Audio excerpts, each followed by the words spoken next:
ഇനി വരാനിരിക്കുന്ന set exam വളരെ ഈസി ആയിട്ട് ക്രാക്ക് ചെയ്യാൻ സാധിക്കുകയുള്ളൂ. നിങ്ങളെ സഹായിക്കാനായിട്ട് നമ്മൾ പുതിയ സെറ്റിൻ്റെ ഒരു ബാച്ച് സ്റ്റാർട്ട് ചെയ്തിട്ടുണ്ട്. നമുക്ക് ഒരു സ്മാർട്ട് ബാച്ചാണ്. വളരെ ചെറിയ ടൈം കൊണ്ട് നിങ്ങൾ എന്താണ് ഈ പറയുന്ന ടോപ്പിക്കുകളെല്ലാം കംപ്ലീറ്റ് ചെയ്ത് ആൻഡ് ഓരോ ടോപ്പിക്കിൻ്റെയും ക്വസ്റ്റ്യൻസ് പ്രാക്ടീസ് ചെയ്ത് നിങ്ങളെ ആ ലക്ഷ്യത്തിലേക്ക് എത്തിക്കുക എന്നത് തന്നെയാണ് ഈ ബാച്ചിൻ്റെയും ഉദ്ദേശം. ലിമിറ്റഡ് സീറ്റ്സ് മാത്രമേ ഉള്ളൂ. അതുകൊണ്ട് എത്രയും വേഗം നിങ്ങൾ ഈ ബോർഡ് നമ്പറിലേക്ക് വിളിച്ചിട്ട് നിങ്ങളുടെ സീറ്റ്സ് ബുക്ക് ചെയ്യുക. അപ്പോൾ ഇത്തരത്തിലുള്ള ഇൻഫോർമേറ്റീവ് വീഡിയോസ് ഇനിയും നിങ്ങളിലേക്ക് എത്തണമെങ്കിൽ നമ്മുടെ ചാനൽ നിങ്ങൾ ഫോളോ ചെയ്യുക, സബ്സ്ക്രൈബ് ചെയ്യുക. Hi all, welcome to Competitive Cracker. ഞാൻ അഞ്ജിത.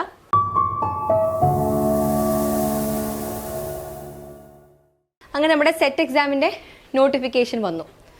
നമ്മൾ ഇതിന് മുൻപ് നടന്നിട്ടുള്ള സെറ്റ് എക്സാമുകളുടെ ഒരു ക്വസ്റ്റ്യൻ പാറ്റേൺ ഒക്കെ നോക്കിക്കഴിഞ്ഞാൽ വളരെ ഡീപ്പായിട്ടുള്ള ക്വസ്റ്റ്യൻസ് ഒക്കെയാണ് ചോദിച്ചു വരുന്നത്. അപ്പോൾ കൃത്യമായി ഈ എക്സാമിന് വേണ്ടിയിട്ട് ഒരു ടൈം നിങ്ങൾ എന്നും മാറ്റി വെച്ചാൽ മാത്രമേ ഈ സെറ്റ് എക്സാം നിങ്ങൾക്ക് വളരെ എളുപ്പത്തിൽ ക്രാക്ക് ചെയ്യാൻ പറ്റുള്ളൂ. അങ്ങനെ എന്താണ് പറയുക, ക്രാക്ക് ചെയ്യാൻ അങ്ങനെ ബുദ്ധിമുട്ടുള്ള ഒരു എക്സാം ഒന്നുമല്ല. കൃത്യമായ രീതിയിൽ നിങ്ങളൊരു സ്ട്രാറ്റജി പ്ലാൻ ചെയ്യുക. ഏതൊക്കെ ടോപ്പിക്സ് എത്ര ദിവസം കൊണ്ട് തീർക്കണമെന്നും ഓരോ ടോപ്പിക്കുകളും നിങ്ങൾ എന്താണ് പറയുക നോക്കുന്നതിനൊപ്പം തന്നെ ആ ടോപ്പിക്കുകളുമായിട്ട് ബന്ധപ്പെട്ടിട്ടുള്ള ഈ അടുത്ത് നടന്ന സെറ്റ് എക്സാംസിൽ എന്തൊക്കെ ക്വസ്റ്റ്യൻസ് ചോദിച്ചിട്ടുണ്ട്, എത്ര ഡീപ്പായിട്ട് വരെ ക്വസ്റ്റ്യൻസ് വന്നിട്ടുണ്ട് എന്നൊരു ബോധം നിങ്ങൾക്കുണ്ട് എങ്കിൽ ആ ഒരു രീതിയിൽ നിങ്ങൾ മുന്നോട്ട് പോവുകയാണെങ്കിൽ ഈ വരാൻ പോകുന്ന സെറ്റ് എക്സാം വളരെ ഈസി ആയിട്ട് നിങ്ങൾക്ക് ക്രാക്ക് ചെയ്യാവുന്നതേ ഉള്ളൂ. അപ്പോൾ ഇന്ന് നമ്മൾ ഡിസ്കസ് ചെയ്യാൻ പോകുന്നത് സെറ്റ് ബോട്ടണിയിൽ മുൻപ് ചോദിച്ചിട്ടുള്ള വളരെ ഇമ്പോർട്ടൻ്റ് ആയിട്ടുള്ള ചില ക്വസ്റ്റ്യൻസ് ആണ്. ആ പറയുന്ന ക്വസ്റ്റ്യൻസുമായിട്ട് ബന്ധപ്പെട്ടിട്ടുള്ള റിലേറ്റഡ് ഫാക്ട്സ് നമ്മൾ ഡിസ്കസ് ചെയ്ത് പോവാണ്. ഇത് വരാൻ പോകുന്ന എക്സാമിന് നിങ്ങൾക്ക് എന്താണ് യൂസ്ഫുൾ ആയിട്ടുള്ള ക്വസ്റ്റ്യൻസ് തന്നെയായിരിക്കും. കാരണം വളരെ കോർ ആയിട്ടുള്ള ടോപ്പിക്സിൽ നിന്നുമുള്ള ക്വസ്റ്റ്യൻസ് സെലക്ട് ചെയ്തിട്ടാണ് നമ്മൾ ഈ ക്ലാസ് പ്ലാൻ ചെയ്തിട്ടുള്ളത്. ഓക്കെ, സോ ഫസ്റ്റ് ക്വസ്റ്റ്യൻ ഇങ്ങനെയാണ്: the only plant hormone that is not translocated from the cells producing it. And options auxin, ethylene, cytokinin, gibberellic acid. ഇവിടെ പ്ലാന്റ് ഹോർമോൺസ് എന്ന് പറയുന്ന ഭാഗത്ത് നിന്നാണ് ചോദ്യം വന്നിരിക്കുന്നത്. ഈ ഹോർമോൺസ് ഇതിൽ ഏത് ഹോർമോണാണ് ഉണ്ടാകുന്ന സെല്ലിൽ നിന്നും മറ്റ് സെല്ലുകളിലേക്ക് ഡിഫ്യൂസ് ചെയ്യാത്തത്? ഉണ്ടാകുന്ന സെല്ലിൽ തന്നെ സ്റ്റേ ചെയ്യുന്ന പ്ലാന്റ് ഹോർമോൺ ഏതാണ് എന്നാണ് ചോദ്യം. ഓപ്ഷൻസിൽ auxin, ethylene, cytokinin, gibberellic acid എല്ലാം ഉണ്ട്. ഇതിൽ നിന്നും ഓപ്ഷൻസ് നോക്കിക്കഴിഞ്ഞാൽ ഓഡ് വൺ ഔട്ടിനെ നിങ്ങൾ സെലക്ട് ചെയ്ത് കഴിഞ്ഞാൽ തന്നെ നിങ്ങൾക്ക് ആൻസറിലേക്ക് എത്താൻ സാധിക്കും. ഏതാണ് ഇതിൽ ഗേഷ്യസ് ആയിട്ടുള്ള ഒരു പ്ലാന്റ് ഹോർമോൺ ഒന്നേ ഉള്ളൂ. ഏതാണ് അത്? എഥിലീൻ ആണ് അല്ലേ. അപ്പം എഥിലീൻ എന്താണ്? മറ്റ് സെല്ലുകളിലേക്കൊന്നും ട്രാൻസ്ലൊക്കേറ്റ് ചെയ്യപ്പെടുന്നില്ല, അതേ സെല്ലിൽ തന്നെയാണ് സ്റ്റേ ചെയ്യുന്നത് അല്ലെ. എഥിലീൻ എന്ന് പറയുന്ന ഒരു ഗേഷ്യസ് പ്ലാന്റ് ഹോർമോൺ ആണ്. That acts locally. കണ്ടോ, അത് പ്രൊഡ്യൂസ് ചെയ്യുന്ന ആ ഒരു ലൊക്കാലിറ്റിയിൽ മാത്രമാണ് അതിൻ്റെ ഒരു ആക്ഷൻ വരുന്നത്. എഥിലീൻ എന്ന് പറയുന്നത് നിങ്ങൾ കേട്ടിട്ടുണ്ട് അല്ലെ, റൈപ്പനിങ് ഹോർമോൺ ആയിട്ട് നമ്മൾ പറയുന്നത് അല്ലെ. പ്ലാന്റ്സിനെ അല്ലെങ്കിൽ ഫ്രൂട്ട്സിനെയൊക്കെ പാകമാക്കാൻ സഹായിക്കുന്ന ഒരു പ്ലാന്റ് ഹോർമോൺ ആണ് എഥിലീൻ എന്ന് പറയുന്നത്. Unlike other hormones such as auxin, cytokinin and gibberellin which are transported to other parts of the plants, ethylene diffuses easily through the intercellular spaces and affects nearby cells or tissues. അപ്പോൾ മറ്റ് plant ഹോർമോൺസിന്റെ case പറഞ്ഞു കഴിഞ്ഞാൽ എന്താണ്? അത് transport ചെയ്യപ്പെടുകയാണ് അല്ലെങ്കിൽ translocate ചെയ്യുകയാണ്. എന്നാൽ എഥിലീൻ എന്ന് പറയുന്ന അത് ഉണ്ടാകുന്ന സെല്ലിൽ തന്നെ ഗേഷ്യസ് ഫോം ആയതുകൊണ്ട് ഡിഫ്യൂസ് ചെയ്ത് തൊട്ടടുത്ത ഇന്റർസെല്ലുലാർ സ്പേസ് വഴി ഡിഫ്യൂസ് ചെയ്ത് തൊട്ടടുത്തുള്ള സ്ഥലങ്ങളിൽ പോയി ആക്ട് ചെയ്യുന്നു എന്നല്ലാതെ അതെന്താണ് ട്രാൻസ്ലൊക്കേറ്റ് ചെയ്യപ്പെടുന്നില്ല എന്ന് കൃത്യമായി ഓർക്കുക. therefore it is not translocated but acts at the site of its synthesis. അത് സിന്തസൈസ് ചെയ്യുന്ന സൈറ്റിൽ തന്നെയാണ് അതിൻ്റെ ആക്ഷൻ വരുന്നത്. ഓക്കെ, ശരി, അടുത്ത ക്വസ്റ്റ്യനിലേക്ക് പോയാലോ. അടുത്ത ക്വസ്റ്റ്യൻ ഇങ്ങനെയാണ്: എക്സാമ്പിൾ ഓഫ് അഗ്രിഗേറ്റ് ഫ്രൂട്ട്. താഴെ കൊടുത്തിരിക്കുന്നതിൽ അഗ്രിഗേറ്റ് ഫ്രൂട്ടിന് എക്സാമ്പിൾ ഏതാണ് എന്നാണ് ചോദ്യം. Option pineapple, custard apple, apple, orange. 4 options ആണ്. ഇതിൽ അഗ്രിഗേറ്റ് ഫ്രൂട്ട് എന്ന് പറയുമ്പോൾ അത് എന്താണെന്നൊന്ന് മനസ്സിലാക്കുക. Aggregate fruit develop from A single flower having multiple free carpels. അതായത് ഒരൊറ്റ ഫ്ലവറിൽ നിന്ന് തന്നെ കാർപ്പസ് എന്ന് വെച്ചാൽ എന്താ? ഫ്രീ ആയിട്ടുള്ള മൾട്ടിപ്പിൾ കാർപ്പൽസ് ഉള്ള ഫ്യൂസ് ചെയ്യാത്ത കാർപ്പൽസ് ആണ്, ഫ്രീ ആണ്. അത്തരത്തിലുള്ള ഒരു ഫ്ലവറിൽ നിന്നും, ഒരു സിംഗിൾ ഫ്ലവറിൽ നിന്നും ഡെവലപ്പ് ചെയ്ത് വരുന്ന ഫ്രൂട്ടിനെയാണ് നമ്മൾ എന്ത് വിളിക്കുന്നത്? അഗ്രിഗേറ്റ് ഫ്രൂട്ട് എന്ന് വിളിക്കുന്നത്. ഓരോ കാർപ്പലും എന്താണ്?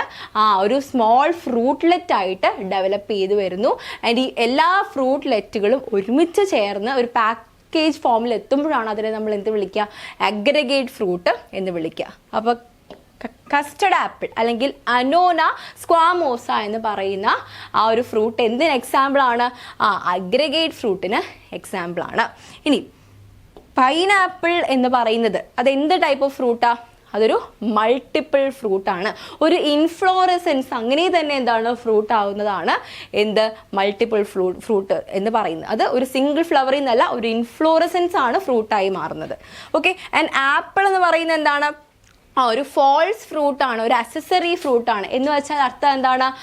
ഇത് ഫ്ലോറൽ പാർട്സ് അല്ലെങ്കിൽ മറ്റ് ഓവറി അല്ലാത്ത മറ്റ് ഫ്ലോറൽ പാർട്സിൽ നിന്നുമാണ് ഈ ഫ്രൂട്ട് ഡെവലപ്പ് ചെയ്ത് വരുന്നത്. സോ ആപ്പിൾ എന്താണ്? ഒരു ഫോൾസ് ഫ്രൂട്ടാണ്. ആൻഡ് ഓറഞ്ച് എന്ന് പറയുന്ന ഒരു സിമ്പിൾ ബെറിയാണ് അല്ലേ. അപ്പോൾ ഇവിടെ നമുക്ക് എന്താണ് നമ്മുടെ ആൻസറിലേക്ക് എത്താം? നമ്മുടെ answer option B, custard apple, Annona അല്ലേ.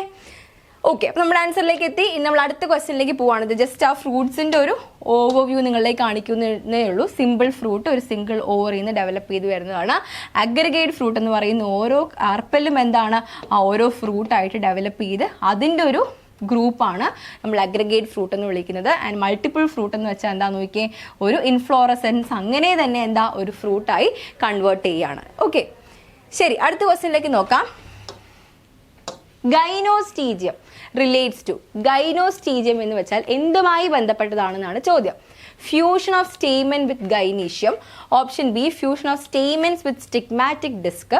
Option C, fusion of gynoecium with anther. Option D, fusion of gynoecium with filaments. ഏതാണ്?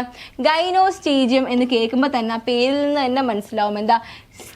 സ്റ്റേമൻസും ഗൈനീഷ്യവും കൂടി ഫ്യൂസ് ചെയ്യുന്ന അല്ലെ. ഗൈനീഷ്യവും സ്റ്റേമൻസും കൂടി ഫ്യൂസ് ചെയ്യുന്നതിനെയാണ് ഫ്യൂഷൻ ഓഫ് സ്റ്റേമൻസ് വിത്ത് ഗൈനീഷ്യമാണ് നമ്മൾ ഗൈനോസ്റ്റീജിയം എന്ന് വിളിക്കുന്നത്. ഇവിടെ കൃത്യമായി ഈ ഒരു പിക്ചറിൽ നോക്കിയാൽ നിങ്ങൾക്ക് കാണാം ആന്തറും സ്റ്റിഗ്മയും കൂടി എന്താണ് കണക്ട് ചെയ്ത് ഫ്യൂസ് ചെയ്തിരിക്കുന്ന ആ ഒരു ഫോമിനെയാണ് നമ്മൾ ഗൈനോസ്റ്റീജിയം എന്ന് വിളിക്കുന്നത്. ഓൾസോ കോൾഡ് കോളം എന്നും പറയാറുണ്ട്.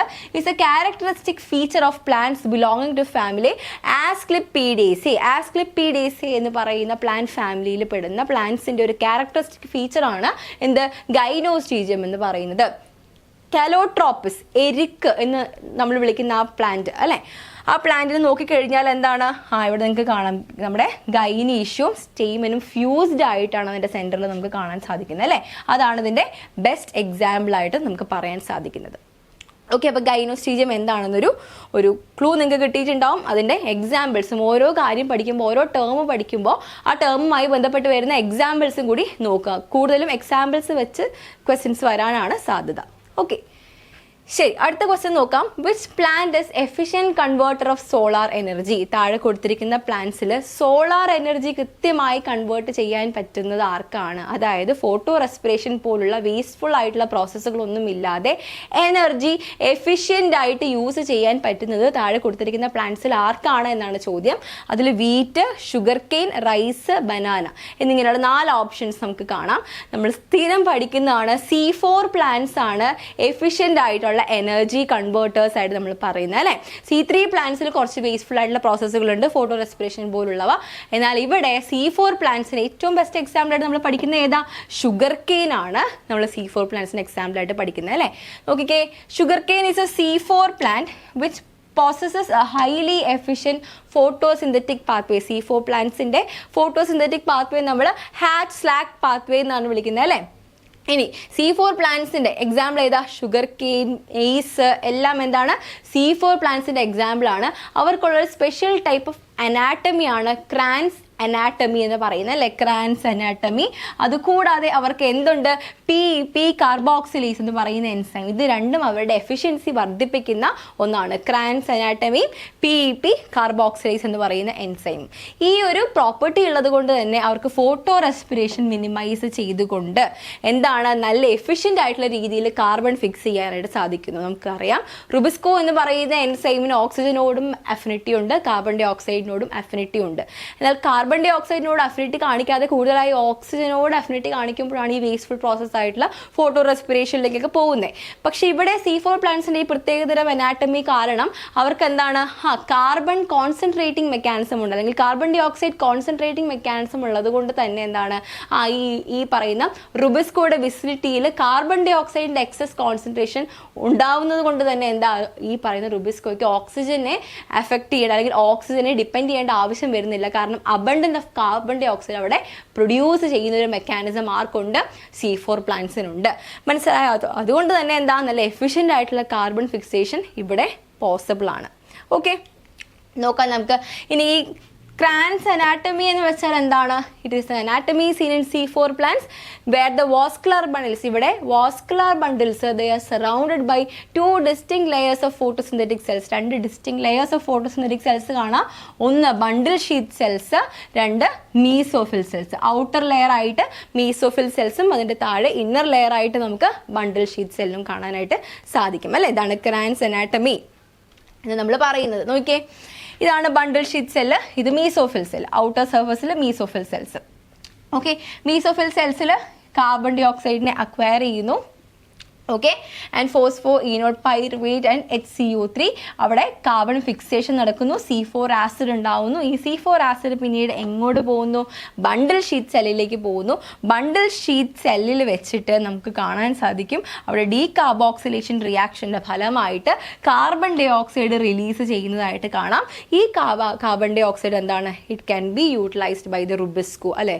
നമ്മുടെ റുബിസ്കോ എന്ന് പറയുന്ന എൻസൈമിന് അവിടെ എന്താണ്? കാർബൺ ഡൈ ഓക്സൈഡിൻ്റെ അവൈലബിലിറ്റി എൻഷുർ ചെയ്യുകയാണ് ഇവിടെ ഈ C4 പ്ലാന്റ്സിൻ്റെ അനാട്ടമിയിൽ നമുക്ക് കാണാനായിട്ട് സാധിക്കുന്നത്.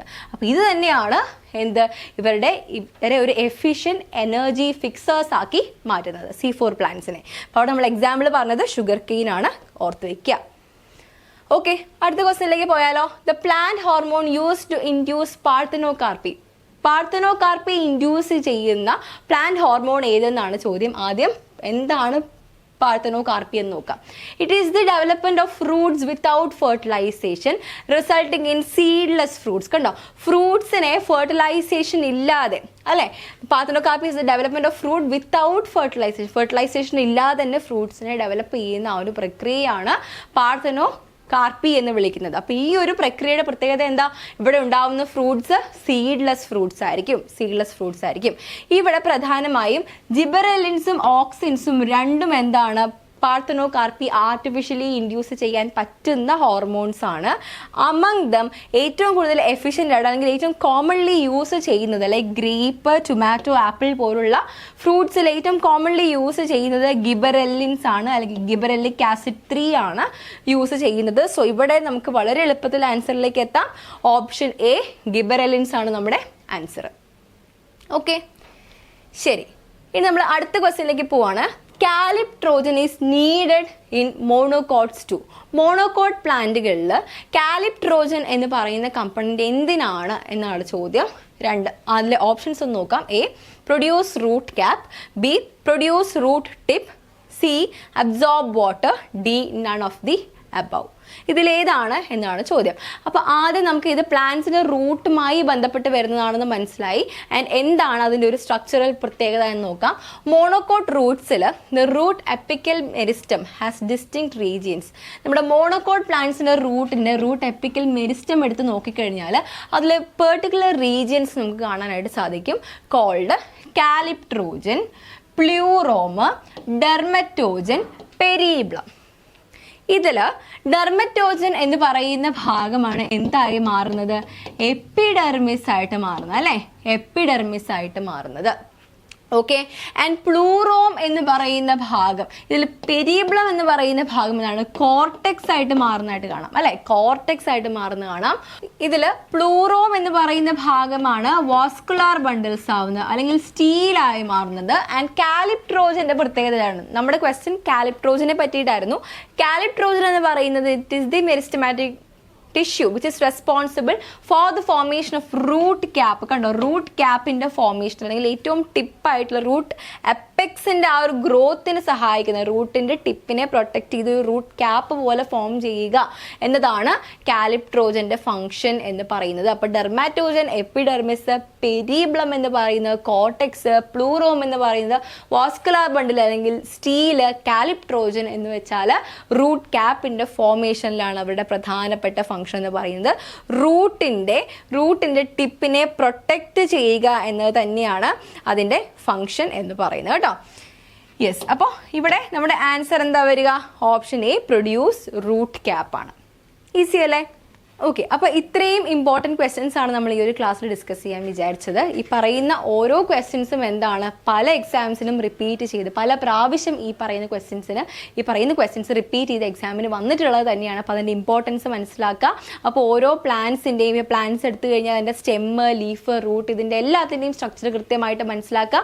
അതേപോലെ തന്നെ ഫ്രൂട്ട്സിൻ്റെ സ്ട്രക്ചർ മനസ്സിലാക്കുക, ഇൻഫ്ലോറസെൻസ്, ഈ പറയുന്ന കാര്യങ്ങളെല്ലാം മനസ്സിലാക്കുന്നതിനോടൊപ്പം തന്നെ അതിൻ്റെ ഓരോന്നിൻ്റെയും എക്സാമ്പിളും കൂടി പഠിച്ച് പോയാൽ മാത്രമേ നിങ്ങൾക്ക് ഇനി വരാനിരിക്കുന്ന സെറ്റ് എക്സാം വളരെ ഈസി ആയിട്ട് ക്രാക്ക് ചെയ്യാൻ സാധിക്കുകയുള്ളൂ. നിങ്ങളെ സഹായിക്കാനായിട്ട് നമ്മൾ പുതിയ സെറ്റിൻ്റെ ഒരു ബാച്ച് സ്റ്റാർട്ട് ചെയ്തിട്ടുണ്ട്. നമുക്ക് ഒരു സ്മാർട്ട് ബാച്ചാണ്. വളരെ ചെറിയ ടൈം കൊണ്ട് നിങ്ങൾ എന്താണ് ഈ പറയുന്ന ടോപ്പിക്കുകളെല്ലാം കംപ്ലീറ്റ് ചെയ്ത് ആൻഡ് ഓരോ ടോപ്പിക്കിൻ്റെയും ക്വസ്റ്റ്യൻസ് പ്രാക്ടീസ് ചെയ്ത് നിങ്ങളെ ആ ലക്ഷ്യത്തിലേക്ക് എത്തിക്കുക എന്ന് തന്നെയാണ് ഈ ബാച്ചിൻ്റെയും ഉദ്ദേശം. ലിമിറ്റഡ് സീറ്റ്സ് മാത്രമേ ഉള്ളൂ. അതുകൊണ്ട് എത്രയും വേഗം നിങ്ങൾ ഈ ബോർഡ് നമ്പറിലേക്ക് വിളിച്ചിട്ട് നിങ്ങളുടെ സീറ്റ്സ് ബുക്ക് ചെയ്യുക. അപ്പോൾ ഇത്തരത്തിലുള്ള ഇൻഫോർമേറ്റീവ് വീഡിയോസ് ഇനിയും നിങ്ങളിലേക്ക് എത്തണമെങ്കിൽ നമ്മുടെ ചാനൽ നിങ്ങൾ ഫോളോ ചെയ്യുക, സബ്സ്ക്രൈബ് ചെയ്യുക. മറ്റൊരു വീഡിയോയുമായി വീണ്ടും കാണാം. താങ്ക്